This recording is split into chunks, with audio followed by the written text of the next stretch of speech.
Okay. Hi everyone.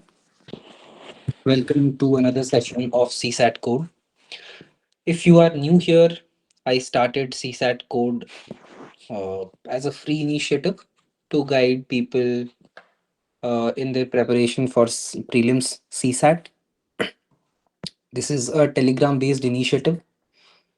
Uh, you can find the Telegram group, um, basically the link of the Telegram group in the description of the video. You can find me on Telegram with the name Humble Modi. You can join the group from the link in the description and then stay updated about the future sessions. Now, for a quick background, I've given 5 UPSC attempts so far. In my first two attempts, I could not clear prelims, but in my third, fourth, and fifth attempts, I qualified prelims each time and wrote mains. I haven't reached the interview stage yet, but in the last three attempts, I consistently scored well in CSAT, around 90 in 2023, 125 in 2024, or 2025 maybe. I'm getting around 120 plus, based on, of course, various coaching institutes' keys. So, acha, before I get into the topic for today's session, let me clarify one thing. है ना? तो some of my friends had told me that आजकल बहुत सारे लोग नए नए initiatives start कर रहे हैं to guide people for CSAT. आजकल बहुत सारे लोग इनफैक्ट कोट अनकोट ज्ञान देने आ रहे हैं। And while I totally appreciate their efforts, I believe that उसमें से कई तो ऐसे हैं जिनका यू नो खुद ही सीसैट क्लियर नहीं हो रहा है, या यूं कहें कि they do not have the credibility to guide people for CSAT. तो वैसे में आई डोंट थिंक कि उनकी गाइडेंस बहुत ज़्यादा वैल्यूबल होगी, और इसलिए I actually agreed with my friends. That is exactly why I've put my 2024 CSAT mark sheet here on the screen, so that you can see for yourself that I've actually scored well in the paper.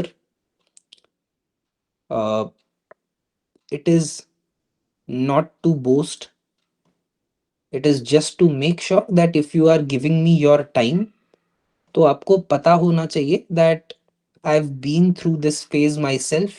I've done well in CSAT, and I am actually worthy of whatever time you are dedicating to this video and basically the guidance program, of course.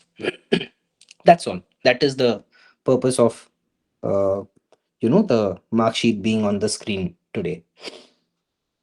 Okay, now uh, let's get started. So, in today's session, as I've already informed in the group as well, I'll talk about two things that matter a lot for you know uh, prelims preparation. So, wait a second.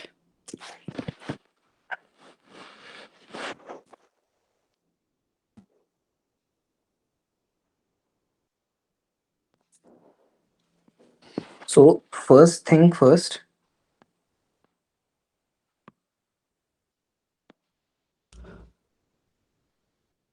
first I will talk about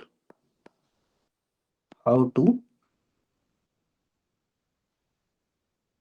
balance GS with CSAT. ठीक है, तो सबसे पहले तो मैं आपको ये बताऊंगा कि सीसैट की प्रिपरेशन को आप अपने जीएस के प्रिपरेशन के साथ बैलेंस कैसे कर सकते हो, उसके पीछे रीज़न भी है। रीज़न ये है कि you know GS is already very hectic, बहुत वास्ट भी सिलेबस है जीएस का। तो ऐसे में हाउ टू इंश्योर कि बेस्ट आरओआई के साथ आप सी सैट की प्रिपरेशन करो, बहुत ज़्यादा टाइम भी ना जाए और आपका सी सैट कंफर्टेबली हो भी जाए। और दूसरी चीज़, how I managed to score decent marks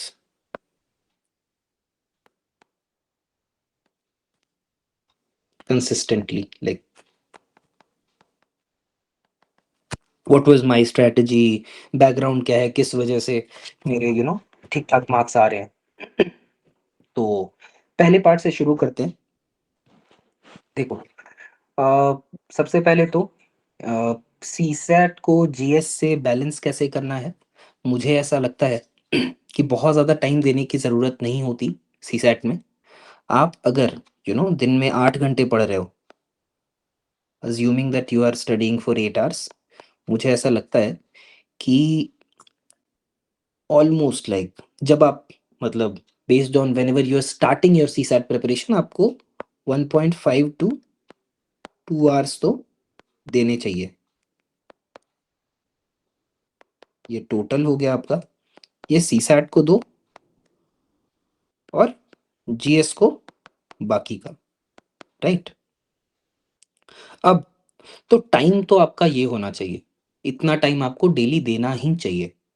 but अब डिपेंड करता है कि मतलब अ, आप किस स्टेज पे हो, यू नो सी सैट की प्रिपरेशन में, या आपका सी सैट या quantitative aptitude, reasoning, reading comprehension, इन तीनों में आपका लेवल क्या है, आप अभी किस स्टेज पे हो। तो सबसे पहले तो मैं एक चीज़ जो अपने दिमाग में अज्यूम करके चल रहा हूँ वो ये है कि कोई भी व्यक्ति अगर 90 से अबव स्कोर कर रहा है, या उसको कॉन्फिडेंस है कि वो 90 से स्कोर अबव स्कोर कर सकता है, या कंसिस्टेंटली ऑलरेडी कर रहा है, तो वो लोग तो मेरा सेशन नहीं देखेंगे, वो लोग मेरा वीडियो नहीं देखेंगे, मैं ये अज्यूम करके चल रहा हूँ। तो बाकी जो लोग बचे, जो लोग मेरा वीडियो देखेंगे, उसमें मतलब उन तीनों को मैं 3 कैटेगरीज में बांटता हूँ। सबसे पहले उनको मैं मतलब 3 कैटेगरीज में बांट रहा हूँ। तो पहली कैटेगरी हो गई जो यू नो अनश्योर हैं, अनश्योर वाली कैटेगरी। इनके मैं अज्यूम करके चलता हूँ कि इनके 70 to 85 के लगभग इस रेंज में मार्क्स होते हैं। 70 भी नहीं, आई वुड से 75 ले लेते हैं इसको। दूसरी कैटेगरी है बाउंड्री वाली। बाउंड्री वाली है जो लोग मतलब 60 to 75 वाले रेंज में होते हैं। 75 में अब आप बोलोगे कि 75 तो बहुत ही ज़्यादा होता है, 66 है almost like what 9 marks above that. तो ऐसा कई बार क्या होता है ना कि आप जो काउंट करके चलते हो कोचिंग की आंसर की से, कई बार उससे बहुत ज़्यादा वेरिएशन आ जाता है, और हो सकता है आप यहाँ पे काउंट कर रहे हो कोचिंग की चीज़ से आपने लाए 75 मार्क्स, और फाइनल एग्जाम में आपका सिलेक्शन भी नहीं हुआ, फाइनल सी सैट की से आपका सिलेक्शन भी नहीं हुआ। तो इसलिए मैंने उसको इस रेंज में रखा है, बाउंड्री वाले रेंज में रखा है। और फिर तीसरी कैटेगरी आती है जो बिगिनर्स मान के चल रहा हूँ मैं उनको, not in terms of the overall preparation, but beginner in terms of the CSAT preparation. तो उनकी अंडर 60 रहती है, और ये कंसिस्टेंट है। मतलब अब देखो, इसमें भी ना दो टाइप के लोग होंगे। एक तो वो लोग होंगे जो मतलब कि जिनका बैड लक था, बैड लक था इस वजह से उनके बिलो 60 आए, कि कोई स्ट्रैटेजी खराब हो गई या कुछ हो गया, जैसे मेरा हुआ था। मतलब पहली बार जो फर्स्ट अटेम्प्ट था उसमें मेरे सी सैट में 102 और 104 टाइप्स कुछ आए थे। सेकंड अटेम्प्ट में पता नहीं, मेरा अटेम्प्ट ही बहुत कम हुआ था। सेकंड अटेम्प्ट मतलब 2022 वाले अटेम्प्ट में मैंने अटेम्प्ट ही बहुत कम किया। अ, उसके भी आई मीन काफ़ी सारे रीजंस थे, बट अटेम्प्ट्स कम हुए मेरे, क्वेश्चन सही नहीं हुए बहुत सारे, मतलब काफ़ी इनएक्यूरेटली सॉल्व किया मैंने। तो ओवरऑल घट के मार्क्स अराउंड व्हाट 61 62 के आसपास हो गया था। तो एक तो वो कैटेगरी होती है जिनका बैड लक होता है, I consider that as my bad luck. कुछ लोग वो होते हैं जिनका मतलब बेस हिला हुआ है ना। तो जिनका बेस ही वीक है, मतलब उनको क्वांट वगैरह जो है बहुत ज़्यादा समझ नहीं आता, या फिर प्रिपरेशन अभी नहीं करी है उन्होंने उतने अच्छे से, या आर्ट्स बैकग्राउंड के कुछ लोग जिनको बहुत ज़्यादा मैथ्स या रीजनिंग वगैरह में एक्सपोजर नहीं है। तो इनका तो मैं नहीं कह रहा, ये मेरे काम का नहीं है, ये लोग, मैं इनकी बात कर रहा हूँ। तो ये तीन कैटेगरीज हो गई, ये और इसमें भी ये वाली कैटेगरी। अब अगर आप पहली कैटेगरी में आते हो, ए वाली कैटेगरी, ये वाली जो है, इस ये वाली कैटेगरी में अगर आप आते हो, मैं सजेस्ट करूंगा कि आपको आप मार्च से, इधर आते हैं, आप मार्च से शुरू कर सकते हो preparation. March to May, I am assuming that मई में एग्जाम हो जाएगा, तो मार्च से मई तक आप अपना प्रिपरेशन कर सकते हो। उसमें आप क्या करो कि मार्च से अप्रैल, मार्च से अप्रैल के बीच, और वो भी अप्रैल मिड, यहाँ तक आप, अगर आपको कोई कॉन्सेप्ट वीडियोस देखने हैं, आपने नोट्स वगैरह रिवाइज करने हैं, पढ़ने वढ़ने हैं, लेक्चर नोट्स या कुछ भी है, कॉन्सेप्ट नोट्स हैं, तो वो आप यहाँ पे पढ़ लो। तो कॉन्सेप्ट प्लस साथ में जब भी कोई चैप्टर पढ़ो तो उसके पीवाईक्यूज थोड़े लगा लो, ये यहाँ तक आपका चलेगा। और उसके बाद यहाँ से लेके यहाँ तक जब जाओगे आप, तो इस वाले फेज में आपको क्या करना है, सिर्फ पीवाईक्यूज प्रैक्टिस करने हैं, सिर्फ पीवाईक्यूज, है ना। यहाँ पे इस वाले में आप पिछले 5 साल के पकड़ लेना, और अगर हो जाए तो, नहीं तो 3 साल के भी हो जाए, ताकि साथ में आपको जब कॉन्सेप्ट पढ़ रहे हो तो वो कॉन्सेप्ट दिमाग में बैठ जाए, उसके लिए आपको पीवाईक्यू साथ में सॉल्व करते चलना है। और जब अज्यूमिंग दैट मिड अप्रैल तक आपका कॉन्सेप्ट्स वगैरह सब क्लियर हो गया, थोड़े बहुत पीवाईक्यू सॉल्व कर लिए, तो उसके बाद बात हो जाती है सिर्फ प्रैक्टिस की। तो ये जो है ये सिर्फ प्रैक्टिस वाला पार्ट है। तो आपको अप्रैल मिड से लेके मई जब तक एग्जाम हो रहा है तब तक आपको प्रैक्टिस करना है। सेकंड कैटेगरी में अगर आप हो, तो आई वुड सजेस्ट कि आप फेब्रुवरी से शुरू कर दो, फेब्रुवरी टू मई तक आपको सी सैट पे ध्यान देना है। फेब से लेके फेब टू मार्च पूरा आप थोड़ा थोड़ा एक एक घंटा दे दो, और फेब और मार्च पूरा आप मतलब एक एक घंटा देके अपने लेक्चर्स तो कम से कम देख ही लो, लेक्चर्स या कॉन्सेप्ट नोट्स, जो भी सोर्स है आपका, लेक्चर्स हैं तो लेक्चर्स देख लो, नोट्स हैं नोट्स देख लो अपने, बट देख ही लो अच्छे से। एंड प्लस साथ में पीवाईक्यूज थोड़े थोड़े करते जाओ, ठीक है। और ये कंपलसरी है आप लोगों के लिए। देखिए, इससे पहले वाली कैटेगरी वाले लोग जो हैं, उनको कॉन्सेप्ट की हो सकता है बहुत ज़्यादा ज़रूरत ना हो, लेकिन बी कैटेगरी वाली जो बाउंड्री वाले लोग हैं, उनको डेफिनेटली अपने कॉन्सेप्ट्स पे फोकस करना चाहिए, उनको ब्रश अप कर लेना चाहिए, बिकॉज यू नो अगर थोड़ा टाइम दे के आपकी अनसर्टेनिटी कम हो रही है, व्हाई नॉट, है ना, इतना बड़ा रिस्क लेना ही क्यों है। तो आपको लेक्चर्स और कॉन्सेप्ट नोट्स कर ही लेने चाहिए, और साथ में पीवाईक्यूज ऑफ कोर्स। फिर अप्रैल से लेके मई तक, अप्रैल टू मई, इसमें आपको पूरा पीवाईक्यू प्रैक्टिस करना है, पूरा पीवाईक्यू प्रैक्टिस करना है, ठीक है। तो ये सेकंड कैटेगरी के लिए हो गया। और थर्ड कैटेगरी जो है, थर्ड कैटेगरी आती है जो जो मैंने बताया था कि जिनका बेस पूरा हिला हुआ है, ये वाली कैटेगरी, ये जो बिगिनर वाली कैटेगरी है ना, जो वीक बेस वाली कैटेगरी, तो ये वीक बेस वाली, ये, तो इनके लिए मैं बताता हूँ, इनके लिए आपको यार जनवरी से शुरू कर देना चाहिए, जैन टू मई आपको सी सेट पे देना ही पड़ेगा। आप जैन से लेके, मैं अज्यूम कर रहा हूँ कि आप 1x में देखोगे, 1.5x 2x में देखने की ज़रूरत नहीं है, आपका बेस हिला हुआ है, आपको उस पर काम करना है। आई एम अज्यूमिंग आपको क्वांट रीजनिंग वगैरह का एक्सपोजर नहीं है, सो आपको अपना बेस स्ट्रॉन्ग करना है। तो उसके लिए जैन से लेके March mid is almost like what 2.5 months, इसमें आपको पूरा कॉन्सेप्ट क्लियर करना है। कॉन्सेप्ट क्लियर करने के लिए लेक्चर्स देख लो, आई वुड सजेस्ट लेक्चर्स ही देख लो, इनफैक्ट नोट्स वोट्स मत देखो इसके लिए, लेक्चर्स ही देख लो। और मतलब पूरा ऐसा मत करने लग जाना कि बिल्कुल बेसिक से सब कुछ सिखाने लग जाएं लोग, है ना। एसएससी एसएससी के लेक्चर्स देखने लग जाना, वो नहीं करना है आपको। आपको सी सैट स्पेसिफिक लेक्चर्स देखने, there are very good sources जो सी सैट स्पेसिफिक कॉन्सेप्ट्स ही बताते हैं और बहुत अच्छे से बेसिक से बताते हैं, आपको समझ में आएगा। तो वहाँ से आपको करना है। आपके पास सोर्सेज आपको पता है, वेरी गुड। नहीं तो मैंने ऑलरेडी बताया हुआ है, ऋषभ सर के लेक्चर्स अवेलेबल हैं यूट्यूब पे, या PW Only IAS का जो ऐप है, ऐप पे जाओगे तो वहाँ पे सीसैट के फ्री लेक्चर्स अवेलेबल हैं। एक बैच है, मैं उसका लिंक भी भेज दूंगा आपको ग्रुप में, तो आप उससे लेक्चर्स कर सकते हो। नंबर ऑफ लेक्चर्स ज़्यादा है, इसलिए आपको मैंने 2.5 मंथ्स बोला है। उसके बाद मार्च मिड तक, ठीक है। उसके बाद मार्च मिड से लेके मई तक आपको सिर्फ PYQ प्रैक्टिस करना है। क्योंकि अगर आप PYQ प्रैक्टिस नहीं करोगे, अच्छा बाय द वे, यहाँ पे जब मैं बोल रहा हूँ लेक्चर्स, तो कॉन्सेप्ट क्लियर करने के लिए सिर्फ लेक्चर्स नहीं, साथ में अगेन PYQs करते जाना।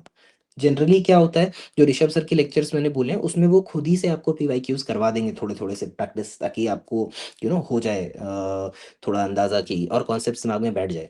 बट बाद में मार्च मिड जब लेक्चर्स खत्म हो जाएंगे आपके, तो उसके बाद आपको PYQ प्रैक्टिस करना है खुद से, और अच्छा खासा प्रैक्टिस करना है, ताकि इतना प्रैक्टिस कर लेना है, एक बार नहीं 2 बार हो जाए सेम क्वेश्चन, वेरी गुड करना है। उतना करना है ताकि दिमाग में बैठ जाए, उस टाइप का सवाल एग्जाम में दिखे तो आपको 10 15 सेकंड 20 सेकंड से ज़्यादा लगेगा ही नहीं उसको सॉल्व करने में। ऐसे ऐसे सवाल आते हैं, है ना। तो वो सवाल में तो आपको बिल्कुल टाइम वेस्ट नहीं करना है। तो उसके लिए ये प्रैक्टिस ज़रूरी है। अब चाहे उसके लिए रिपीटेशन ही क्यों ना हो जाए, मतलब एक बार ही आपने सॉल्व कर लिया और हो सकता है आप अप्रैल मिड में ही हो, यू नो कि मार्च मिड से शुरू किया, अप्रैल मिड तक आपके सारे PYQs खत्म हो गए, तो दोबारा से उनको सॉल्व करो। तो 2x कर लेना आप, 2 बार कर लेना। तो ये है। उसके बाद तो ऐसे करके आप जो है अपना CSAT बैलेंस कर सकते हो GS के साथ। एक सेकेंड, हाँ, GS के साथ। अगर इसके बारे में, मतलब ये मेरी अंडरस्टैंडिंग है, इसके अलावा मतलब मुझे ऐसा लगा मुझे ये बताना चाहिए था। इसके अलावा अच्छा एक चीज़ मैं मिस कर रहा हूँ। तो PYQs तो प्रैक्टिस कर ली आपने, इसके अलावा आपको एक्स्ट्रा टेस्ट वगैरह लिखने की, कि मतलब अलग से आपने CSAT स्पेसिफिक टेस्ट सीरीज ले ली है, वैसा करने की कोई ज़रूरत नहीं है। कई सारे कोचिंग इंस्टीट्यूट्स जो मॉक्स करवाते हैं, जैसे अनुभव है, नेक्स्ट IAS का, वाजीराम भी सिमुलेटर टेस्ट लेता है, फोरम IAS लेता है, और भी सारे कोचिंग इंस्टीट्यूट्स हैं, श्रीराम है, और भी बहुत सारे हैं यार, शंकर IAS है, सब लोग सिमुलेटर टेस्ट लेते हैं, उसमें उनका CSAT का पेपर होता ही है। तो जब भी आप सिमुलेटर देने जाते हो, CSAT ज़रूर दो। CSAT दो, वहाँ से आपका मॉक भी प्रैक्टिस हो जाएगा, तो you will have enough questions to solve. उससे ज़्यादा आपको अलग से CSAT की टेस्ट सीरीज वगैरह लेने की ज़रूरत नहीं है, वहाँ टाइम वेस्ट करने की ज़रूरत नहीं है। इतना will be enough, I can assure you that, है ना। मैंने, मेरे क्लोज फ्रेंड्स हैं जिनको मैंने देखा है, जिन्होंने इतना किया है और उनका हुआ है, मैंने देखा है उनका हुआ है, with the same source that I am suggesting, Rishabh sir का जो लेक्चर मैं बोल रहा हूँ उससे ही हुआ है। तो फोकस ऑन दैट, ठीक है।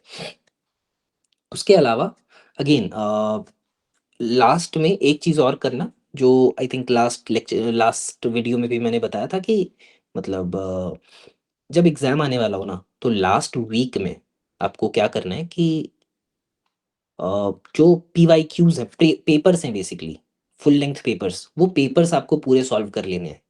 मतलब ऐसे कि आप बैठे 2 घंटे, 2 घंटे का टाइम लेके, टाइमर लगा के, और उसमें 2023 का पेपर उठाया, उसको पूरा सॉल्व कर लिया।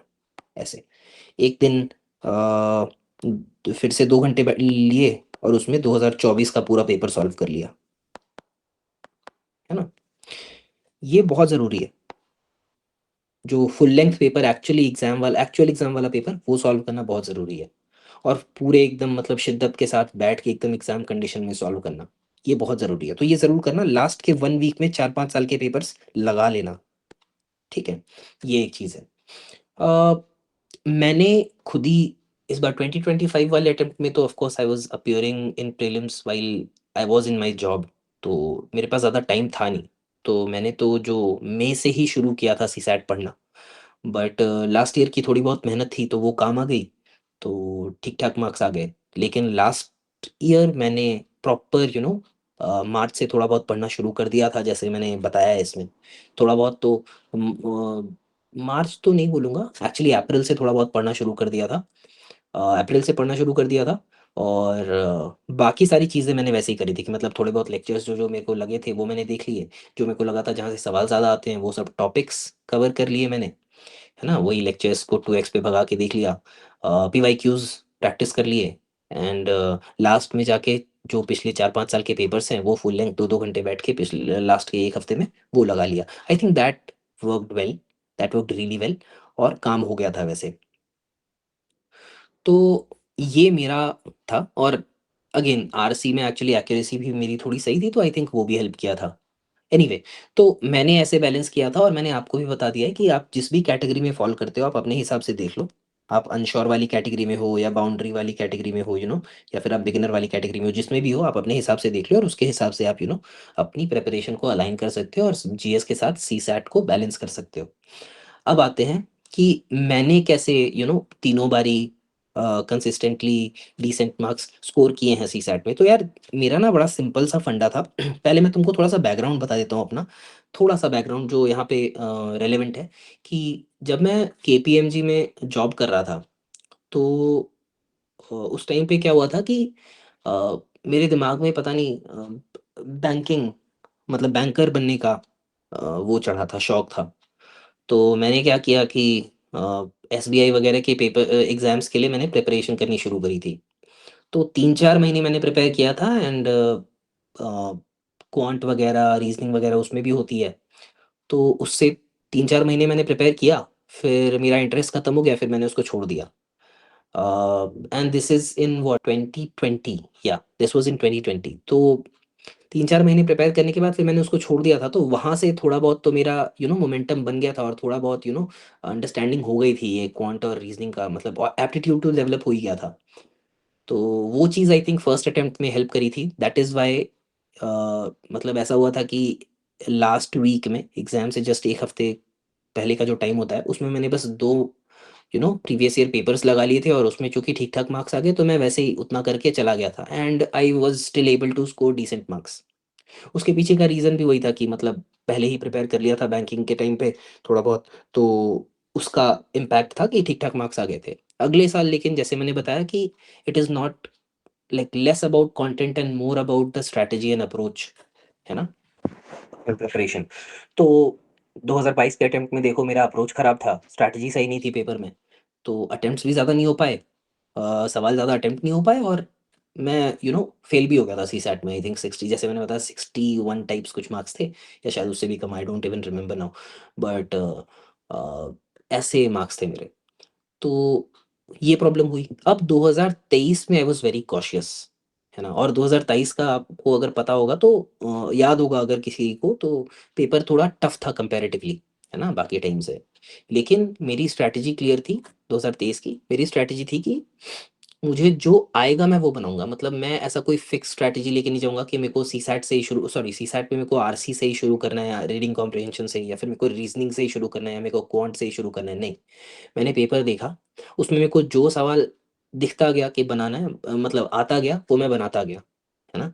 अ, मैंने देखा कि भाई I don't know, I think उस साल या तो आरसी बनाने लायक था, या फिर हाँ आरसी शायद से बनाने लायक था। क्वांट उस साल का थोड़ा टफ था, तो मैंने आरसी से बनाना शुरू किया। And it work like charm. मतलब 27 या 28 क्वेश्चंस थे उस साल भी, और उसमें मेरे आई थिंक 3 गलत हुए थे। तो मेरे लिए बहुत हेल्प किया था वो, उतना मैंने किया। और उसके अलावा फिर मैंने क्या किया कि फिर मैंने क्वांट बनाना शुरू किया। और मैंने बड़ा ही सेलेक्टिवली मतलब सवालों को बहुत ही सेलेक्टिवली सॉल्व किया। कि मतलब जो मेरे को दिख रहा था इजीली कि हाँ ये तो मतलब मेरे को लग रहा है कि एक एक झलक में लग रहा है कि हाँ मेरे से बन जाएगा, तो फिर मैंने उसको पिक किया, उसको सॉल्व किया। इसलिए मेरे अटेम्प्ट्स भी उस साल ज़्यादा नहीं थे, आई थिंक 50 समथिंग थे, 51-52 टाइप्स ऐसा कुछ था शायद से। I don't clearly remember, but ऐसा ही कुछ था। तो उतना मैंने सॉल्व किया, और उसमें मेरे ठीक ठाक मार्क्स आ गए थे। I think 90 point something marks आ गए थे मेरे, 90.8 टाइप्स कुछ। तो उस साल का ये हाल था। अ, उस साल मैंने ये जो प्रिपरेशन होती है, जैसे मैंने तुमको बताया था कि ये वाली कैटेगरी, तो मैं इसमें था। ये जो बाउंड्री वाली कैटेगरी थी ना, मैं उसमें अपने आप को कंसिडर कर रहा था। मतलब मेरे को पता नहीं था कि मेरे 61 62 ही आने वाले हैं, बट मैं इसमें कंसिडर कर रहा था कि मैं थोड़े आंसर कोचिंग के आंसर की सिर्फ क्योंकि मैं बाउंड्री पे था, तो मेरे को समझ आ रहा था कि मेरे को इस तरह से तैयारी करनी है। तो मैंने क्या किया था, अगेन वही फेब से स्टार्ट कर दिया था सीसैट पढ़ना। और हालांकि उस साल टाइम नहीं था ज़्यादा क्योंकि अगेन जॉब थी, तो जॉब के साथ ही कर रहा था मैं, but still I was able to complete all the syllabus, जो भी टॉपिक्स थे जिससे मतलब ज़्यादा सवाल आते हैं, पीवाईक्यूज देखा, उसके हिसाब से देखा कि किस टॉपिक से ज़्यादा सवाल आते हैं, उन टॉपिक्स को, most of those topics I was able to cover, और उसके थोड़े बहुत पीवाईक्यूज कर लिए थे, एंड दैट्स इट। इतना करके मैं चला गया था, तो उस साल ठीक ठाक मार्क्स आ गए थे। सोर्स वही था उस साल भी मेरा, ऋषभ सर का एक वीडियो है यूट्यूब पे, 30 घंटे का मैराथन है, उसमें उन्होंने बहुत कुछ बताया, and that was really helpful. उसको मैंने 2x पे देखा था, तो उससे मेरा काफ़ी काम हो गया था। तो 2023 का तो ये था। 2024 में जो मेरे 125 आए थे, तो उस साल मैंने थोड़ा बहुत क्या किया था कि आरसी के ना रीडिंग कॉम्प्रिहेंशन के कुछ कुछ काफ़ी सारे टिप्स ट्रिक्स वगैरह होते हैं जिससे आप ना अपनी एक्यूरेसी इंप्रूव कर सकते हो, है ना।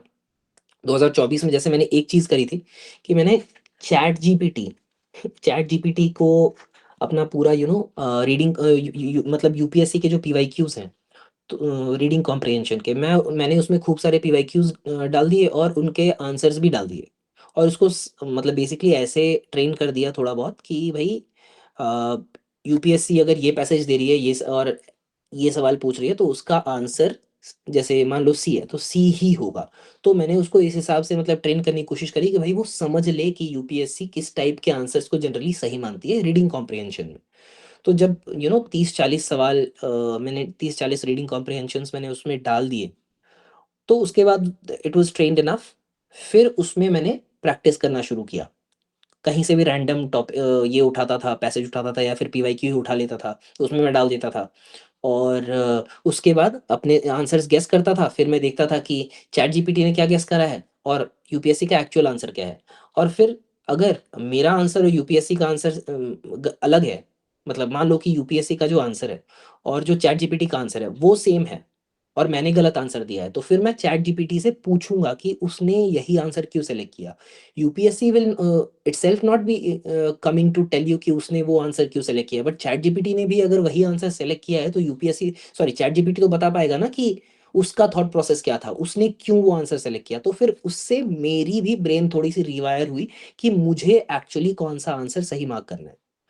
तो इसका भी मैं एक सेशन ले लूंगा, मतलब एक रीडिंग कॉम्प्रिहेंशन पे मैं चैट जीपीटी वाला ये जो छोटा सा हैक ही बोलूंगा मैं इसको, ये जो है इसके लिए मैं एक सेशन लूंगा।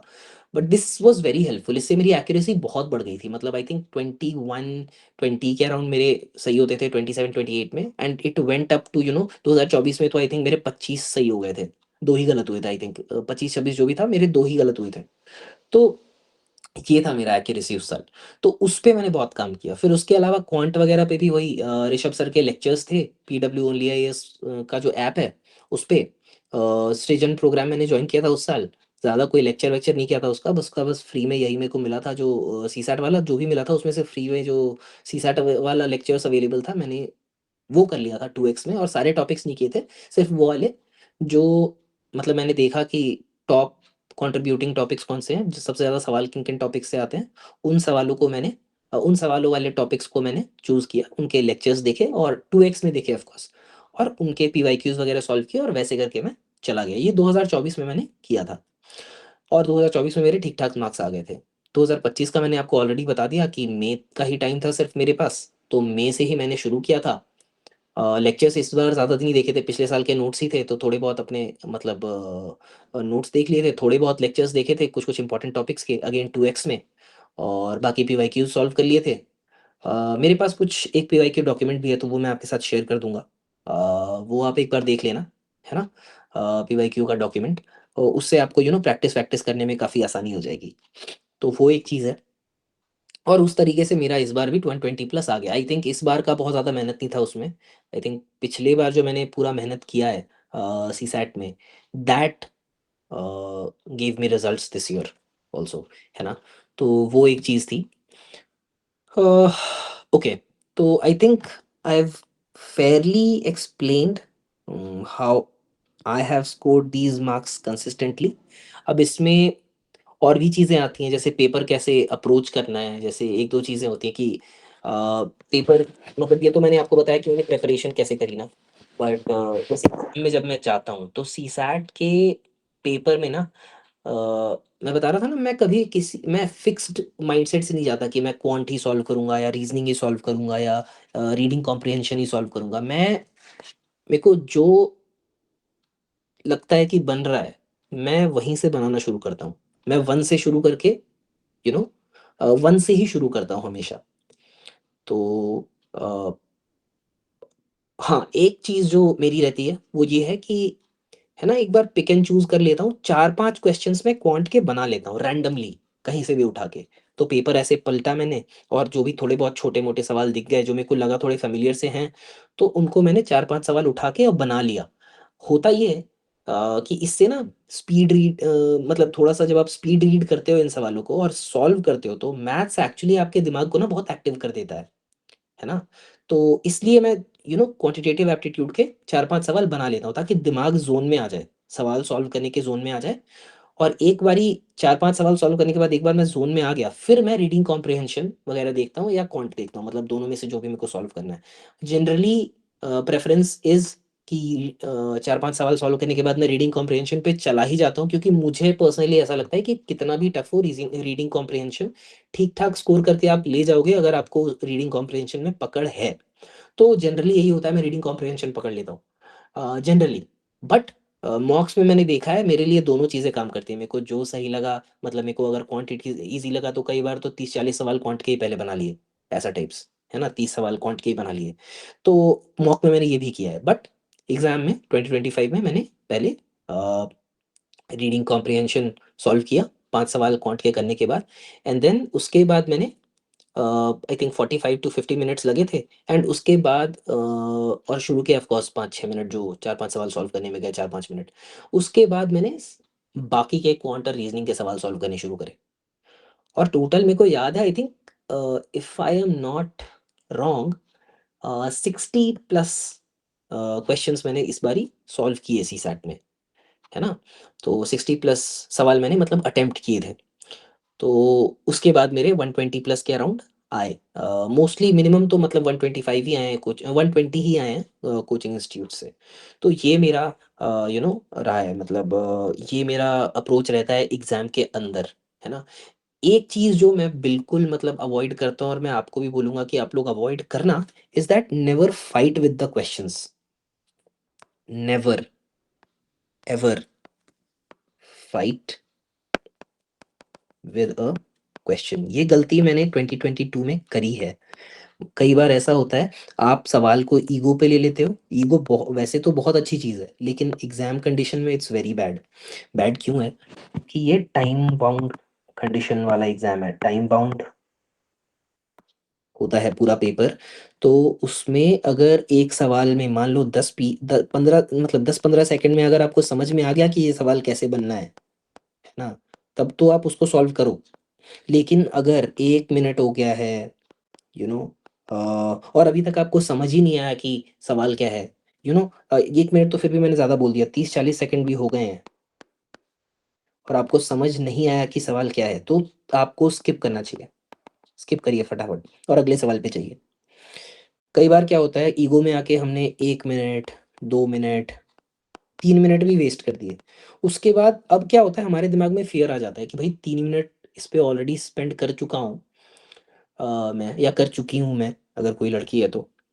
And now if I do not solve it, तो अपॉर्चुनिटी कॉस्ट जो है वो खत्म हो जाएगी, मतलब समझ रहे हो। तो आपको ऐसा लगेगा कि यार इतनी सारी मेहनत करी है वो वेस्ट हो जाएगी, प्लस आपको ऐसा लगेगा कि इसमें हो सकता है कि 2 स्टेप के बाद ही, जो कि होता कभी नहीं है, आपको ऐसा लगेगा कि अगले 2 स्टेप में आपका आंसर आ जाएगा, बट ऐसा होता कभी भी नहीं है। रेयरली ही होता है ऐसा। तो और आपके दिमाग में ये डर होता है कि अब नया सवाल सॉल्व करोगे उसमें वापस से इतना टाइम लगेगा। तो बेटर यही है कि इसी सवाल में 10-20 सेकंड और लगा के इसको सॉल्व ही कर लो, ऐसा लगता है हमको, और उसके चक्कर में 2 मिनट वेस्ट हुआ रहता है शुरू में, और 2 का 5 मिनट हो जाता है। एंड इसकी वजह से हुआ क्या, आपने ऐसे कई सारे सवाल, कई सारे सवालों का टाइम यहाँ वेस्ट कर दिया जिनको आप 30-30 सेकंड में सॉल्व कर सकते थे, हर एक सवाल 30-30 सेकंड वाला, वो ऐसे 30-30 सेकंड के आपने, अगर आपने 3 मिनट यहाँ वेस्ट किया एक्स्ट्रा, तो कितना हो गया, 3 दूनी 6, तो 6 सवाल, 6 क्वेश्चंस आप कम सॉल्व कर पाओगे। और क्या पता, हो सकता है वो सारे 6 के 6 क्वेश्चन आपके सही हो जाएं। तो ये गलती आपको कभी नहीं करनी है, एग्जाम में क्वेश्चन से लड़ाई नहीं करनी है, एग्जाम में ईगो पे कुछ भी नहीं लेना है। आपको एग्जाम में बहुत ही सेल्फिश होना है, सेल्फिश, बहुत सेल्फिश होना है। सेल्फिश क्यों होना है? कि भाई किसी भी सवाल से, no matter which question gets me a selection, no matter, कोई भी सवाल हो, चाहे वो क्वांट हो, रीजनिंग हो, यू नो, रीडिंग कॉम्प्रिहेंशन हो, किसी का भी सवाल हो, टफ सवाल हो, इजी सवाल हो, आपको फर्क नहीं पड़ना चाहिए किससे सिलेक्शन हो रहा है आपका, आपको सिलेक्शन लेना है। अगर कोई व्यक्ति इजी से सारे टफ सवाल छोड़ के आ जाता है, सिर्फ इजी इजी सवाल सॉल्व करके अगर उसने कट ऑफ क्लियर कर लिया, और आपने सारे टफ के टफ सवाल, टफ से टफ सवाल सारे आपने सॉल्व कर लिए, फिर भी आप 2 मार्क्स से रह गए, तो you will still be considered a loser in terms of CSAT, I am saying.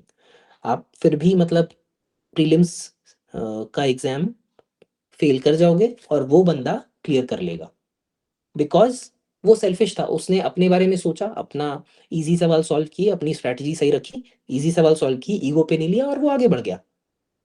तो आपको वहां एक्सपर्टीज नहीं दिखानी है पेपर में, आपको ईगो पे कुछ भी नहीं लेना है, ठीक है? तो ये अप्रोच रखनी है, and with this approach you will be able to, you know, I believe this helps you tackle the paper in a very good manner, in a very effective manner. तो ये आई होप आपको ये चीज समझ आई होगी। Now before I wrap up, one thing that I want to share is that I had done a complete analysis of the last 5 years and last 11 years of CSAT papers. Why these two ranges? Because पिछले 11 साल का अगर आप trend देखोगे और पिछले 5 साल का अगर ट्रेंड देखोगे, उसमें टॉपिक्स को एनालाइज करोगे, किससे कितने ज्यादा सवाल आए हैं, ये ट्रेंड्स काफी डिफरेंट है ना, बहुत ज्यादा डिफरेंट है। तो ये जो ट्रेंड एनालिसिस मैंने किया था, this was for 2 reasons. One, मैं जानना चाहता था कि मतलब मेरे स्ट्रेंथ्स और जहाँ से सवाल आ रहे हैं इनमें कितनी अलाइनमेंट है, और दूसरा कि मुझे किस पे, किन टॉपिक पे ज़्यादा टाइम देना है, किस पे कम देना है, या और किसको छोड़ के जाना है फाइनली। तो this was just for my own utility, but that analysis help me so much. It helped me identify which topics are must do and which ones I can actually skip without losing marks. So I'll be sharing that sheet or a screenshot of it in the Telegram group of either uh, today or tomorrow.